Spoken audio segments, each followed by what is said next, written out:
इस वीडियो में हम डिस्कस करेंगे कि वेट लॉस हम कैसे कर सकते हैं, क्या तरीके हैं, कौन सा प्रोसीजर बेहतर है और कितना हम एक्सपेक्टेड वेट लॉस कर सकते हैं। अस्सलाम वालेकुम, मेरा नाम डॉक्टर फ़ारूक असलम है, मैं प्लास्टिक सर्जन हूँ। आज हम बात करेंगे कि वेट रिडक्शन के या वेट लॉस के क्या सेफ़ तरीके हैं और स्पेशली हम बात करेंगे गैस्ट्रिक बैलून के ऊपर। ये वज़न ज़्यादा होना के बहुत सारे नुकसान हैं, जिसके अंदर आपको खुद जैसे इल्म है कि ब्लड प्रेशर, शुगर का होना, जॉइंट पेन का स्टार्ट होना, इसके अलावा जो है कमज़ोरी का होना, फ़िज़िकल एक्टिविटी कम होना, ये सारी चीज़ें ऐसी हैं कि जिनसे फिर और ज़्यादा बीमारियां आती हैं। तो वेट जो मतलब सबसे मेन इनकी जड़ होती है वो बेसिकली वेट होता है। तो जब आप वेट रिड्यूस करते हैं तो इन चीज़ों से भी बचते हैं और ये चीज़ें आपकी इम्प्रूव करती हैं।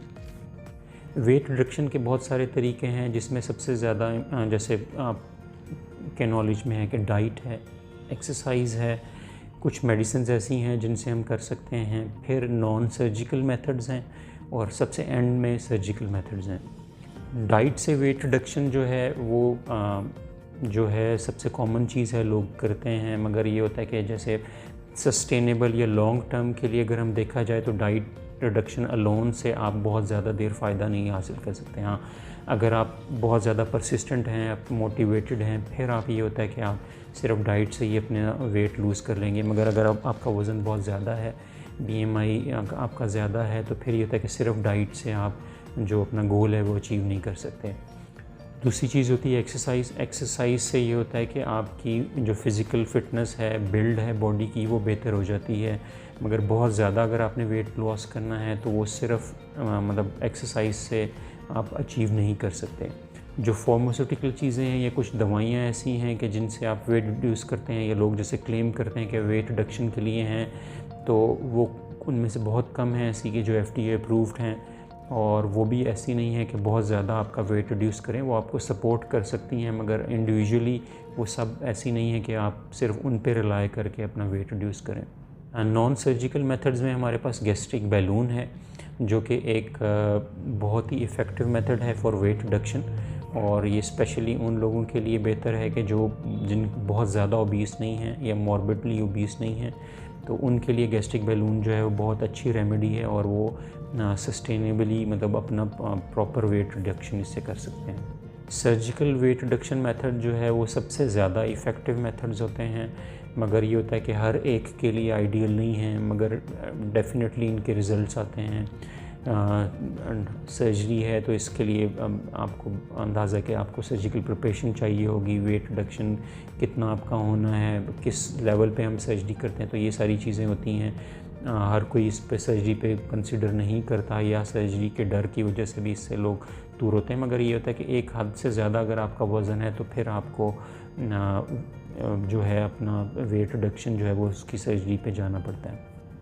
गैस्ट्रिक बैलून जो है वो एक नॉन सर्जिकल मेथड है वेट रिडक्शन का, जिसमें ये कि कोई कट या कोई सर्जरी नहीं है, और उसमें ये होता है कि आप विद 6 मंथ्स जो है अपना वेट रिड्यूस कर सकते हैं। इसमें ये जो इम्पॉर्टेंट चीज़ है वो ये होता है कि आपकी एक हैबिट डेवलप हो जाती है, और ये जो मेथड है ये आपका डाइट और एक्सरसाइज से ज़्यादा इफ़ेक्टिव मेथड है वेट रिडक्शन। नॉर्मली जो देखा गया वो ये कि जो गैस्ट्रिक बैलून है इससे आप जो सिंपल डाइटिंग से 3 गुना ज़्यादा अपना वेट रिड्यूस कर सकते हैं। गैस्ट्रिक बैलून जो है वो सब लोगों के लिए नहीं है, ये एक स्पेशल वेट की कैटेगरी है जिसके अंदर हम एडवाइस करते हैं। नॉर्मली ये होता है कि अगर आपका BMI मोर देन 30 है, 30 से ज़्यादा है और लेस देन 35 है, तो ये एक आइडियल विंडो है जिसमें हम आपको एडवाइस, जो हमारी फ़र्स्ट एडवाइस आपको है वो ये है कि आप वेट रिडक्शन अगर करना चाहते हैं तो फिर गैस्ट्रिक बैलून पे जाएं। इससे कम है तो फिर बॉडी कंटूरिंग प्रोसीजर आ जाते हैं। इससे अगर ज़्यादा अगर आपका वेट है या अनकंट्रोल्ड डायबिटीज़ या हाइपरटेंशन है, फिर हम आपको प्रॉपर सर्जिकल मेथड या वेट रिडक्शन मेथड्स की तरफ आपको भेजते हैं कि आप वो करवाएं। गैस्ट्रिक बैलून जो है वो प्रोसीजर इस तरह का है कि इसमें आपको, जैसे मैंने बताया, कोई कट या स्टिचेस नहीं आते। इसमें होता ये है कि हम जो बैलून है वो बेसिकली सिलिकॉन का होता है, वो डिफ्लेटेड या एम्प्टी बैलून होता है जो हम आपकी खुराक की नाली के ज़रिए स्टमक के अंदर ले जाते हैं। ये जो प्रोसीजर होता है ये नॉर्मली थोड़ा सा आपको सडेशन या नींद के अंदर ले जा के फिर ये प्रोसीजर करते हैं। तो एंडोस्कोप या कैमरे के ज़रिए साथ में हम लोग ये बैलून स्टमक के अंदर लेके जाते हैं। वहाँ पे आपका स्टमक की इंस्पेक्शन भी हो जाती है और फिर वहाँ पे ले जा के इसको फिलअप करते हैं। तो नॉर्मली ये होता है कि सेलाइन से इसको फिल कर लेते हैं, फिर ये आपकी स्कोप और वो बाहर आ जाती है, बैलून स्टे करता है। बैलून आपकी जो स्टमक की 1/3 कैपेसिटी या 1/3 जो एरिया है उसको फिल करता है। तो ये जिस तरह ये प्रोसीजर डालने का, इसी तरह 6 मंथ्स के बाद ही इसको हम थोड़ा सेडेशन के ज़रिए बैलून को वापस रिमूव कर लेते हैं। गैस्ट्रिक बैलून के लिए जैसे मैंने आपको बताया कि एक तो BMI मैंने बताया, दूसरी जो सबसे इम्पॉर्टेंट चीज़ है गैस्ट्रिक बैलून के लिए वो ये कि आपकी मोटिवेशन जो है, आपका वेट कम करने का इरादा जो है वो बहुत होना ज़रूरी है, क्योंकि अगर ये नहीं है तो फिर आप जो है इस ट्रीटमेंट के ऊपर नहीं जा सकते। तो जो हमारे लिए भी आइडियल पेशेंट्स होते हैं, जो हम उन्हें बताते हैं वो यही है कि अगर आप मोटिवेटेड हैं और आपका BMI 30 से 35 के दरमियान में है तो फिर आप गैस्ट्रिक बैलून के ऊपर जा सकते हैं। जो इम्पॉर्टेंट चीज़ें हैं वो 2 हैं। वो ये होता है कि आप कितना वज़न कम करेंगे, यही सबसे हमारा कॉमन लोगों का क्वेश्चन भी होता है जब हमारे पास है कि एक्सपेक्टेड वेट लॉस कितना होगा। तो नॉर्मली ये होता है कि जो स्टमक बैलून है वो उसकी लाइफ होती है अराउंड 6 मंथ्स तक हम इसको स्टमक में रख सकते हैं। कुछ डिफरेंट और कंपनीज़ ऐसी हैं जिनका 1 ईयर तक भी हम रख सकते हैं। तो ड्यूरिंग दिस टाइम अगर आप अपना प्रॉपर डाइट प्लान्स के हिसाब से हमारे पास साथ चलते रहते हैं तो फिर ये होता है कि आप मिनिमम 15 to 20 kg तक लूज़ कर सकते हैं। अगर आप एक्सरसाइज वगैरह ऐड करते हैं और स्ट्रिक्ट रहते हैं अपनी डाइट के साथ, मेंटेन रखते हैं, तो फिर आप इवन 30 kg तक भी लूज़ कर सकते हैं। मगर ये जो रिज़ल्ट्स हैं ये वेरी करते हैं person to person.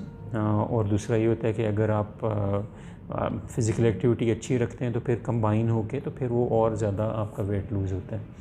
Stomach balloon के बाद जो एक्सपेक्टेड सिम्टम्स हैं या जो अलामतें होती हैं या जो चीज़ें होती हैं वो आपके जहन में होनी चाहिए, ताकि आप जब ये आप इस ट्रीटमेंट पे जाएं तो आप मेंटली क्लियर हों कि मेरे बॉडी कैसे बिहेव करेगी, क्या चीज़ें मुझे देखनी पड़ेंगी। तो उसमें नॉर्मली ये होता है क्योंकि एक नई चीज़ हमने स्टमक के अंदर डाली है तो उसमें जो फर्स्ट 2 वीक्स होते हैं वो ज़रा ऐसा टाइम होता है कि जब बॉडी अभी एडजस्ट कर रही होती है स्टमक के, तो उसमें होता है कि आपका हर वक्त फीलिंग ऐसी होती है जैसे मेरा स्टमक फुल है। तो दूसरा जो कैफ़ियत हो सकती है वो ये था कि जैसे मथली आ रही है, तो ये कैफ़ियत नॉर्मली फ़र्स्ट 2 वीक्स तक रह सकती है। पर्सन टू पर्सन वेरी करते हैं सिम्टम्स, मगर ये होता है कि ये चीज़ आपके जहन में रहे ताकि जैसे ही आप प्रोसीजर्स करा के जाते हैं तो आपके जहन में कोई ये चीज़ें हो सकती हैं और आप मेंटली उसके लिए प्रिपेयर रहते हैं। अगर आप प्रिपेयर हैं, मोटिवेटेड हैं, तो फिर जो जर्नी है आपकी, ये जो वेट लॉस जर्नी है, तो फिर ये स्मूथ रहती है, फिर आप इंशाल्लाह इससे बड़े आसानी से गुजर जाएंगे। तो उसमें जो फ़र्स्ट 2 वीक्स हैं वो आपके ज़्यादा क्रिटिकल होते हैं, या क्रिटिकल ये है कि आपकी थोड़ा सा तो उसमें ज़्यादा आपका जो इन्वॉल्वमेंट ज़्यादा चाहिए होती है। तो फर्स्ट फ्यू डेज़ में तो फिर ये होता है कि आप बहुत ज़्यादा डाइट नहीं ले सकते। दूसरा ये था कि वीकनेस कुछ आ सकती है, फिर उसकी हम खैर रेमेडीज़ और कुछ मेडिसिन्स आपको साथ में एडवाइस करते हैं ताकि ये जो टाइम पीरियड है ये आपका फिर ठीक गुजर जाए। अगला इम्पॉर्टेंट सवाल होता है वो ये होता है कि कॉस्ट क्या होती है प्रोसीजर की। तो नॉर्मली ये होता है कि स्टमक बैलून जो है वो ऐसा है कि जिसने आपके बॉडी के अंदर 6 मंथ्स रहना है, तो इसकी वजह से ये ऐसा मटेरियल होता है कि जो आपकी स्टमक के एसिड्स और ये सारी चीज़ों को बर्दाश्त करता है।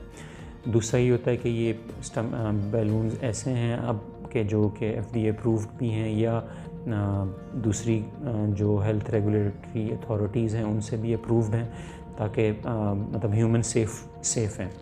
तो ये फिर हम यूज़ कर सकते हैं। जो प्रोसीजर की कॉस्ट है उसमें सबसे मेजर जो कॉस्ट होती है वो स्टमक बैलून की ही होती है मेजर। बाकी जो है वो तो खैर शॉर्ट, जैसे मैंने पहले भी बताया था कि शॉर्ट सी सेडेशन के अंदर हम ये प्रोसीजर कर लेते हैं। तो कॉस्ट वेरी करती है क्योंकि इंपोर्ट होता है ये बैलून, तो डॉलर की कॉस्ट और फिर उस वक़्त के रेट के हिसाब से ये आपकी कॉस्ट जो है प्रोसीजर की बनती है।